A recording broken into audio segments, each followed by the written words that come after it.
Well, I will tell you, every business is nothing but people and systems. You get the people right, you get the systems right, success is inevitable, okay? And same thing in real estate, it's the same thing. Every apartment complex is a business. You got to get the people right, you got to get the systems right. Imagine losing $50 million in 1 year, everything gone, and then rebuilding a multi-million-dollar life from scratch. Well, today's guest did exactly that. From Dutch immigrant to real estate mogul, Rod Khleif's story is proof that mindset isn't just motivation, it's survival. Well, welcome back to The Root of All Success. I am the real Jason Duncan, and today is episode number 331, and my guest is Rod Khleif. He's a serial entrepreneur. He's a real estate investor, an author, a philanthropist. He's owned more than 2,000 real estate properties. He's also the host of the Lifetime Cash Flow Through Real Estate Investing podcast, one of the most downloaded shows in commercial real estate. And he came to America from Holland as a kid. He built massive wealth, and he lost 50 million bucks in the 2008 crash, only to rebuild it all with a completely new mindset. And now what he does is he teaches entrepreneurs like you and me how to combine business strategy with personal growth and giving back. So we're going to be talking about what it takes to recover from losing everything, how to turn fear into focus, and why contribution might be the true key to freedom. Rod, welcome to the show. Man, that is the best intro I've ever gotten, brother. I got to tell you, that was really good. I'm feeling really good about myself right now. Oh, that was awesome. Thanks for having me on, brother. Let's have some fun. Well, you lost 50 million bucks in '08, and you call that your greatest, quote, seminar, which is what you use to refer to lessons like. So what part of you refused to stay down after losing that much? Well, all of me, but I would tell you, sure, I hid under a rock for a few months feeling sorry for myself because I literally lost everything. And it was conservatively 50 million. It may have even been a little more than that. But, you know, I've spent a lot of time learning mindset and psychology. I spent 23 years with Tony Robbins. He's the best in the world at it. My first broker when I was doing real estate when I was 18, started that conversation with me and taught me about mindset and how really 80 to 90% of your success in anything is just that. It's your mindset. Only 10 to 20% is the mechanical stuff we talk about on our podcast. But I just had to, bottom line is I had to really start over, but not really. It's like I ask questions on my podcast guests, what would you do if you had to start over at 18 or something like that with what you know now? So, the first thing I did was reassociate with my goals, and like if you come to one of my boot camps, the first thing we do is goal setting on steroids, because how do you get anything if you don't know what the heck it is? So that's the first thing, a person has to do is get aligned on what they want and why they want it. It's the why that's even more important than what they want. And so, that's the first thing I did was reassociate with what I wanted, because it would have been real easy to look in the rearview mirror and focus on what I lost. And don't get me wrong, I think about it. It sucked, and but you get past it, and I use it to teach now. A lot of people, there are people that jumped off buildings and killed themselves in 2008, 9, and in the Great Depression over losing less than I lost even. And, it just happened recently, that crypto guy in his Lambo. I don't know if you heard about that, shot himself. I didn't. Yeah, but, big What was that? What was that? What was this? I don't know all the details. I just know he killed himself. They found him shot in the head by himself in his Lambo. I don't even know where it was, but see, a lot of people, they identify with their vehicle. Okay. And the key here is, yes, you need a vehicle to go kick ass in what's coming. There's a lot of opportunity in what's coming, especially in my space, commercial real estate, multifamily, but you can't become your vehicle. It can't become your identity, because the vehicle may fail, but that doesn't mean you're a failure. And see, again, I call them seminars. I researched this a couple of years ago, and I realized I built 29 companies so far in my career. 29. I was blown away by the number. Several worth tens of millions of dollars, but most were spectacular flaming seminars. We fail our way to success, right? 100%. And it's encouraging to see someone like you who admits that you lost that much money and you're grown from it. And that's a huge testament to your character. And speaking of where you came from, you immigrated from Holland at 6 years old, And those early years must have taught you a lot about drive and resilience. What Oh, stories can you share? let me share something with you about that. So, I teach people about fear and limiting beliefs. And, when I immigrated, I was 6 years old. I didn't speak English, came across on a boat, literally. Remember my mom crying when she saw the Statue of Liberty. True story. It was 1966. We ended up in Denver, Colorado, and I didn't speak English. I got thrown into school. And so I found out what bullies were for the first time because I hadn't learned how to fight back yet. And then my mom, I got the props right here. If you're watching this, it's freaking funny. Hang on. So you got to watch this on YouTube. My mom sent me to school in these fucking wooden shoes and and the leather shorts that the Germans wear for Oktoberfest. This is the actual stuff right here because we found it when she went into assisted living. And so of course that was crack cocaine for the bully. So I got my ass kicked again. And then bullies would chase me home from school, and she'd chase them off with a fly swatter. Next day, ass beaten. So I came up with this limiting belief that I wasn't good enough. I used to ask myself, how can I show them I'm good enough? Which of course presupposed I wasn't, and a lot of people, maybe you listening, have a limiting belief that you're consciously aware of. Sometimes you're not consciously aware of it, but if you're aware of it, like I'm not good enough, I'm not old enough, I'm not smart enough, I'm not courageous enough, I'm not young enough, whatever. I'm not analytical enough. That was another one of mine. If if you have one of these limiting beliefs, drag it out into the daylight, look at it with your adult rational mind, and you'll recognize that it's BS. That's the reason the belief system acronym is BS, because 99% of them are BS. But we believe they're real. And sometimes they can impact somebody's entire life. And so if you're consciously aware, I used to be afraid to raise my hand in front of 10 kids in a classroom. And now I speak in front of thousands of people a year in freaking flip-flops. Okay. But it took time. It took time for me to, to look at that consciously. And that's the operative word. Do it consciously. Look at that if it pops up for you, and it will dissipate eventually. Yeah. So you were here 12 years and then you bought your first property, 18 years old. Here in the country. So what did that first win teach you about money and risk? Well, I'm not sure it was really a win. I remember the first house I bought in Denver, Colorado. So I've owned 2,000 houses that I've rented long-term, just so you know. I own thousands of apartment units now. My mom got me into real estate. So she bought the house across the street from us when I was 14 for 30 grand. Then when I was 17, she told me she'd made $20,000 in her sleep. And I'm like, what?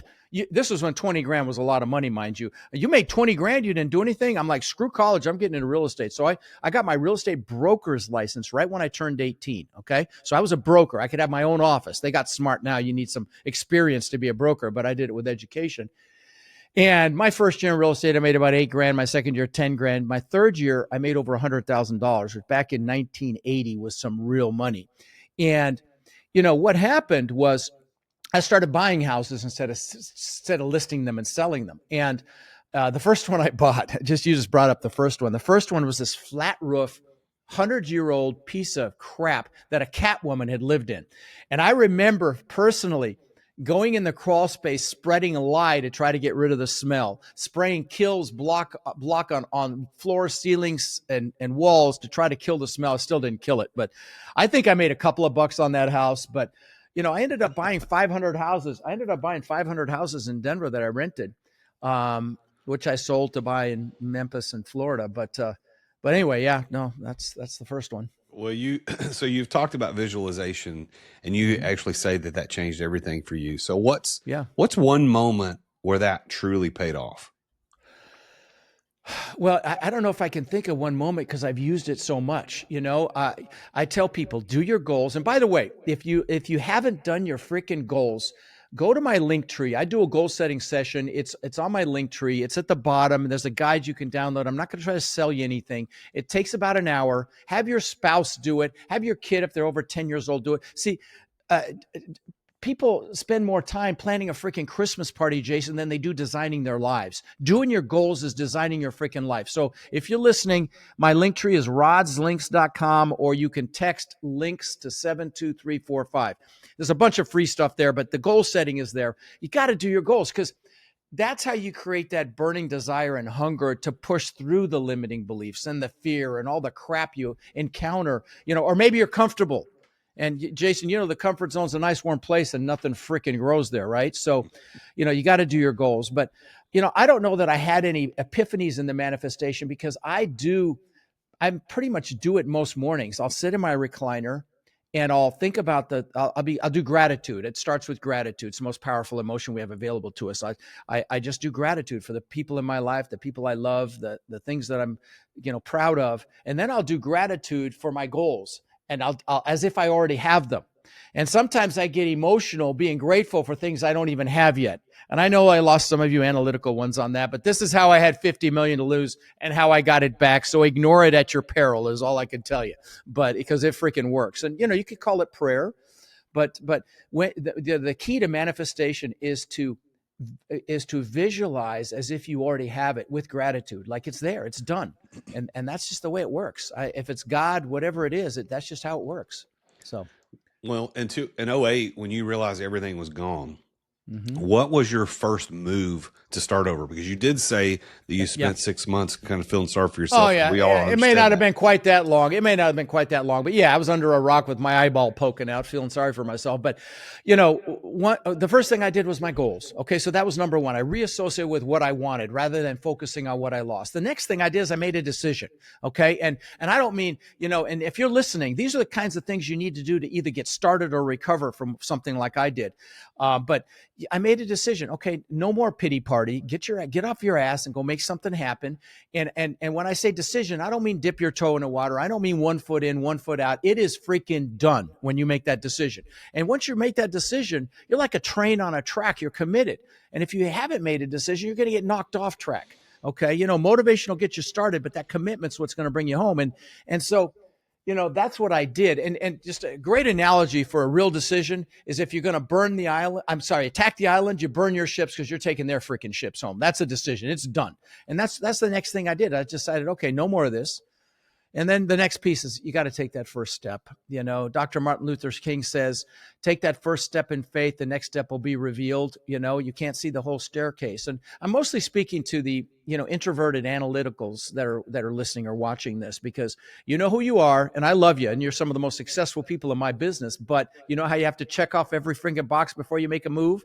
You can't do that and be successful. You got to take risks without seeing the whole path. And I'll give you an analogy to help you with this. You can drive all the way across the United States at night with your headlight only seeing 60 feet in front of you. You can make it. Others have made it before. You may have some obstacles, but it can be done. It's the same way with anything you pursue. So, yeah, there you go. Wow. So what was the first sign that your comeback after the '08 crash was actually working? Well, what I did was I actually built a $10 million company out of the ashes of that. Now, and here's another thing. So, who you hang out with is super important as well. So I was in Tony Robbins Platinum Partnership. Okay. And it was about 130 grand back then. And I was around people that were killing it in that crash. Okay. They were like thriving. They'd figured it out that it was coming, but in my defense, countries went bankrupt, but I'm around these guys and they're like, get up, you freaking puss, go 50 million schmillion, get up and go make something happen. Now that's who you want to be around. Frankly, in my opinion, all the time. You want to be around people that think what you think is hard is easy. Your peer group. You show me your 3 best friends, I'll show you who you are in every aspect of your life, your health, your happiness, definitely your finances. And here's the problem, Jason, this. Most people, they default to people they work with or people they went to school with. And they may have their own limiting beliefs and their own fears. And out of, fear of losing you or fear of feeling less than if you succeed or whatever, they'll hold you back. Maybe out of love, they'll hold you back. And so you got to be really careful who you allow to influence you. And sometimes it's family. I'm going to tell you, love your family. But if they're not a positive influence, love them, but don't make sure you get around people that are positive to influence you. And to brag, can I brag for a minute? Yeah. So I've got a coaching program called My Warriors. There's a couple thousand of them around the country. They now own, I think, almost 300,000 units under my tutelage, multifamily. That was the primary thing I started teaching now. But so 300,000 multifamily units, tons of senior housing, tons of self-storage, tons of mobile home parks, industrial flex space. Every asset class. And the reason I bring that up is that group is so successful because everybody's lifting each other up. There's a closing almost every single day. They're praising each other. We did an analysis about a month and a half ago. My daughter did it, who works for me. And she's like, 98% of the deals these people do is done between warriors. So if you're listening and you're thinking you want to get into something, if it's real estate, get your butt to my boot camp. It'll be on the link tree there. But if it's something else, get around people that are doing it. Get around people that want more out of life. Go to meetup groups, because I'll tell you, my business is a team sport. So you definitely need to be around other people because there's lots of different hats you can wear in my business. But regardless of what you want to do, get around people that are doing it, that are successful at it. It's the old adage: if you're going to play tennis, do you want to play somebody harder than you, or worse, or better than you, or worse than you? Right? You know the answer. And so it's the same thing with anything you pursue. Get around other people, and they will lift you up. A rising tide lifts all ships. So yeah. Owning more than 2,000 properties, I can imagine, teaches you a lot. So what's Sure. the single biggest business principle that you've learned that applies beyond real estate? Well, I will tell you, every business is nothing but people and systems. You get the people right, you get the systems right, success is inevitable. Okay. And same thing in real estate. It's the same thing. Every apartment complex is a business. You got to get the people right, you got to get the systems right. And so, I utilize tools. I mean, AI is just extraordinary what it's doing right now. I mean, we're utilizing it as much as we can, and we're still way behind the curve. But my daughter's like Mensa brilliant, and she's embracing it. So is my social media expert. But the bottom line is, I think the biggest thing I learned is to have, besides curiosity, is to decide that you're going to continually improve and continually add value. And that's what I've done in my warrior coaching program. That's what I've done, in all my businesses. How do we make it better? Even just a little bit better, taken out over 3 years, 5 years, 10 years can be a major shift. So I think it's the curiosity, and Tony Robbins calls it CANI, constant and never ending improvement. Because honestly, if you're not improving, you're dying. Bottom line, there's no flat line. If you're not growing and improving, you're dying. So yeah, I think that's the best piece of advice I could give somebody. And focus on adding the most value. The people that add the most value are the most successful in the world. Yeah. And I've heard you often say that success without fulfillment is failure. So what does fulfillment mean to you now? Sure. Oh, so I'll give you a story. So I lived in Denver. And, my dad worked for Continental Airlines for 36 years. There's a story there. If he worked for him for 36 years, he used to tell me, get a real job and get a pension. My mom got, I think, $597 a month from his pension. But anyway, and he worked for him for 36 years and got laid off. Okay. There is no job security. Your job security is right here between your freaking ears. But that's not the story. So, I lived in Denver, and we got to fly all over the place practically free. My brother and I would hop on a plane for $35 standby to Hawaii from Denver. No lie. We'd camp out on the beach when we were teenagers. But anyway, so I saw the beach and I'm like, man, I got to live on the beach. I love the freaking beach. And there's no beach in Denver, but I would visualize it. And 20 years later, I built this incredible mansion on the beach. I mean, here in Sarasota, in fact, it's right across the bay from where I live now. I lost it in all the craziness, and God's got a sense of humor, so I get to look at it every time I go outside my backyard. But this house, now it's okay because I love where I'm at now. But this house was spectacular, man. I owned the beach on one side, and I had my boats on the backside. It was a Gulf to bay. It was a slice through an island. Waterfall from the second floor balcony in the pool. You had to walk through the waterfall to get to the pool. I'm answering your question. Just humor me for another minute or two. And I mean, wine cellar, elevator, big spiral staircase up through the middle of the house. And I'll land the plane with this. On the second floor, I had aquariums built around the staircase that cost me almost $200,000. So this gives you an idea of the house. It's probably worth 8 to 10 million now. But anyway, so I worked for that freaking thing for 20 years. And I had all the toys, the boats, the jet skis, the Maserati, the Mercedes, beautiful family. And I worked for that for 20 years, 2 months after I moved in. 2 months, 20 years, 2 months. I moved in. I'm floating in the pool at night by myself. It's changing colors. It had fiber optic lighting. And I'm looking up at this testament to my ego. It was to prove to the freaking world I was good enough. I mean, if that didn't do it, forget it. I just achieved success like times 10,000. And I got depressed. And I don't mean a little depressed. It was like, holy shit, depressed. I'm like, what is going on? Like I said, I've just achieved incredible success. My beautiful family's inside sleeping. What I realized, Jason, is there were 3 things happening. The first thing is you don't achieve a big goal without having other goals lined up behind it. Like the good book says, without a vision, the people perish. And I didn't know what I was going to do next. So that's one thing. Second thing is happiness doesn't come from the goals. They say the happiest days of a boat owner's life are the day they buy the boat and the day they sell the boat, right? Well, but you need them. You need the goals to create that hunger. So you go kick ass and make stuff happen and get out of your pity party or get out of your comfort zone. But they're not going to make you happy. What makes you happy is progress and growth. Okay. And so what I tell people, if you listen to if you do my goal setting workshop at Rod's links, at the end of that, I do my weekly planning process. It's about 10 minutes. I teach you how I manage two very large companies at the same time. And one of the pieces of that training is to celebrate anything you did the previous week, just as for a split second, pat yourself on the back consciously. That's the operative word. And, because you're going to have setbacks, you're going to get your nose bloodied, your butt kicked, and you're going to have delays and stalls. But if you're progressing even a little bit, you'll be happy. So that was the second thing. But the third thing was the reason I brought all this up. So I'd been totally focused on me. Rod, show the world I'm good enough. Show the world I matter. That's the year when I got depressed. I went and saw Tony Robbins. And by the way, shout out, if you have an opportunity to see him, just do it. You'll thank me.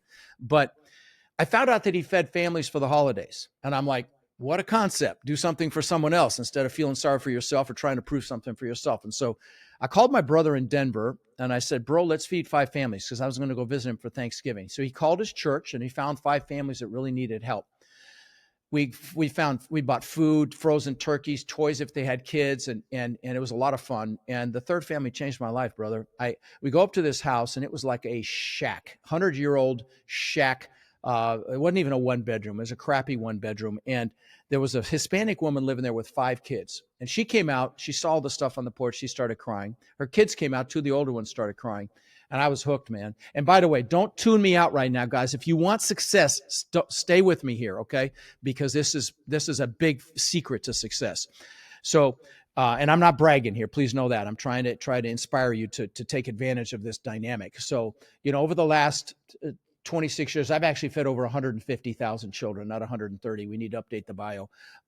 We've meals for the holidays, at-risk kids. I've done tens of thousands of backpacks filled with school supplies to local kids that don't have the basic supplies for school. We did 2,000 just a couple months ago. Don't get me started on that. Greatest country on earth and no freaking school supplies. And then I've done thousands and thousands and thousands of teddy bears to local police departments for their officers to keep in their vehicles if they encounter a child that's been in a traumatic situation. Now, you asked me about fulfillment. Tony Robbins calls it the science of achievement versus the art of fulfillment. Achievement's a science. You want to learn real estate? Get your ass to my boot camp. It's like $47 and I don't sell anything. 2 days of training, $47, nothing being sold. I mean, tell me your excuse, right? But fulfillment is an art. Okay. And by the way, just another little plug for my boot camp. If you come, I'll give you the blueprint. I'll give you the science. You just got to go do it. Right. But fulfillment is an art. You got to find out what juices you. For me, it's kids, and it's also the elderly. I just bought my first assisted living facilities. That's what I love. That's what fulfills me, to give back to the elderly and to kids. Maybe for you, it's animals. Maybe for you, it's the environment. Whatever it is, give back right now. Don't say, well, he had money, that's why he gave back. I had the money because I gave back, okay? If you want success, power moves to those who serve. And you agree with me here, Jason? Yeah, I think generosity is definitely a key. And I want to ask you a question about generosity. But before I do, I want to take a quick break to thank our sponsor for today's episode. That is Dub. So if you're an entrepreneur who wants to sell more with less effort, Dub is my go-to video platform for authentic outreach. You can record a personal video message. You can send it by email or text or LinkedIn, and you can automate your follow-ups, all without losing that human touch. I love it. I've been using it since 2018. I'm glad that they're a partner of ours here on the podcast. You can get started today for free at therealjasonduncan.com/dub. That's DUBB, therealjasonduncan.com/dub. And while I've got your attention, I don't want you to forget to register for my upcoming webinar, What to Fix Before You Exit. What to fix before you exit. I'm going to show you the 7 things that every founder must fix before they can sell or even step back from their business and the daily operations. To get that, all you got to do is go to whattofixbeforeyouexit.com. Whattofixbeforeyouexit.com. Now back to the show. So I want to ask you about generosity, because generosity, as we just talked about, Rod, is a key to success, and it is something that unlocks it for us. But what has generosity taught you about wealth that business never could? Oh, I mean, listen, I've had people on my couch here in my studio that have thousands and multi millionaires, and I could tell if they're like I was before I had my epiphany, and I feel sorry for them because they're truly not happy as successful in my view, and they're not fulfilled. But I will tell you, I had 1,000 people at a boot camp in Orlando last year, and we did this Hall of Fame award for some exemplary warriors. I don't know, 10 or 15 of my warriors, and it wasn't how many doors they had or anything like that. It was just people that I selected because they contributed to the group, to the warriors, and helped other people and stuff like that. And so we did a slide for each one. And I'm standing on stage handing these awards out. And we're looking at the slide for each one. I started to notice a pattern. Every single one of them gives back. Schools in India, sexual trafficking, veteran suicide, veterans homelessness, on and on and on. Every single one of them. I turned to the 1,000 people and I'm like, that's what we call a freaking clue. Okay. Because power moves to those who serve. And, I remember when I first started my foundation, I paid for it every year until we were at like 3,500 kids. And it was like, that was 2008 when I lost everything. I paid 55,000 in 2008 out of my pocket. And then when I lost everything, I started taking donations. And if you go to my link tree, you'll see the link for it. And I cover all the operational expenses. Every single dime goes to food, backpacks, or teddy bears. But regardless, I mean, if you want to help, you can. But it taught me, when I saw that, and I've seen it in my own life as well, because, my brother's like, we can't spend that 55 grand right now. Yes. I said, yes, we can. And of course it came back tenfold by, with something that happened, days or weeks later. I don't remember now because it's been a long time, but it definitely came back. And that's the way God works. That's the way the universe works. Whatever you believe, whatever you give, you get back tenfold, 100-fold, and so, do it now. And if you don't have the money, give of your time. Just do something to give back. You'll be happily achieving as well. We've been taught in the society to achieve to be happy, which is crazy. When you're giving back, you're happily achieving. So it's taught me that as well. So, Rod, the name of the show here is The Root of All Success. So I got to ask you some success questions, and this one is a big one. I've asked every guest on my show that I've ever interviewed, how do you personally define the word success? I will tell you that word evolves as you grow older. Initially I thought it was a freaking Lamborghini or a Rolls Royce or a Bentley or a couple $1 million worth of watches, all of which I have, which is like, doesn't mean anything to anymore. And people are going to think this is bullshit, but it's not. I've got a wall in my other building here at my compound with hundreds and hundreds of thank you cards for my students whose lives have been impacted. And I'm going to tell you that to me is success. I get love every single day. And I mean, it's my greatest blessing. I get DMs, I get emails, I get gifts, I get cards every single day. And to me, that's success. And of course, that's one piece of success. On my intimate personal relationships, it's having deep, meaningful, supportive, loving relationships. I don't mean hundreds of them. I mean a handful around me that matter. That's also success. So based on that definition, do you consider yourself to be successful? Yeah, for sure. Absolutely. I mean, could I work more on my personal relationships? Yes, no question. I'm not where I want to be there. I mean, I'm single. My ex-wife, who I was with for 13 years, beautiful woman, is my best friend. She was just here in my guest house yesterday for 10 days. But no, I mean, I'm looking for love again. So I'm not completely successful there. But I've got amazing relationships with my kids and, some of my really good friends and relatives. But on the business side, absolutely. I mean, I get, like I said, I get so much love. I get hate too. Don't get me wrong. No one should have owned 800 houses. I'm like, yeah, well, no one should stay in their mom's basement and bitch either. You should get off your ass and go make something happen. So I get that too. But I get a lot of love, man. So it's beautiful. So, Rod, what's your best piece of advice for entrepreneurs who want freedom and not just income? Man, I'll tell you, it really is. You've got to do the mindset piece. You've got to make a decision. You've got to do your goals. You've got to take that first step. You got to also play to your strengths. Your strengths are your greatest assets. Focus on your strengths, and maximize those, and hire a line or partner for your weaknesses, and just go kick ass, go make it happen. I will tell you, my most successful students aren't the ones that have the most money. They're not the ones that live in the biggest towns. They're not the ones that have a pedigree. They're the ones that forget their story about why they can't do it, because all of us have these stories that hold us back. They just go freaking do it. They take massive action. Yeah, they get their ass kicked occasionally, actually regularly, but that's the secret to success, is massive freaking action. Love it. All right. Yeah. We're about time to close out the show. I've got 4 rapid fire questions. Are you ready? Bring it. All right. What's the favorite city you've ever invested in? Oh, that's a tough one, actually. Oh, man. I think I really like San Antonio right now. I've got a couple of apartment complexes there. I really like it. The Riverwalk is beautiful. I really like that city. Yeah, I think that one's it right now. Most valuable lesson you've learned from a bad deal? It's be very careful with who you partner with. In fact, if you go to Rod's links, I've got a book of the questions you should ask before you get in a partnership. And I made a bad decision, and the guy was nefarious, hid behind religion, which disgusts me. But I would say that was the worst decision, was not doing enough due diligence. I don't know if I would have caught it anyway, or just not. I don't know.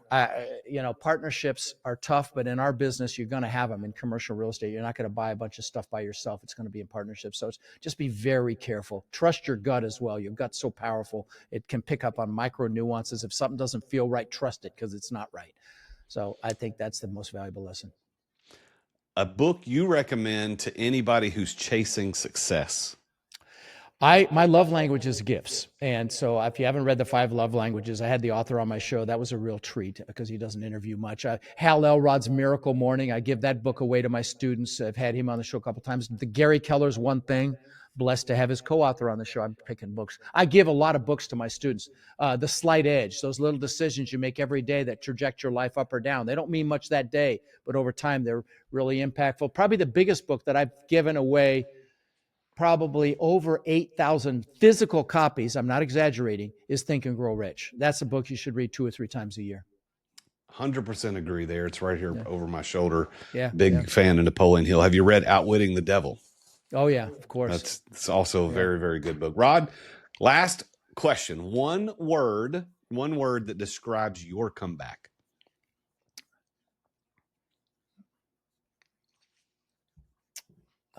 Oh, God, it's right there. Well, just one word. Resilience. Love it. Yeah. Love it. Yeah. Well, thank you, Rod. This has been really intriguing. I want people to go check you out at rodslinks.com, or you can text links, the word links, to 72345 and get his links. Rod, is there anything else you want to leave people with today? No.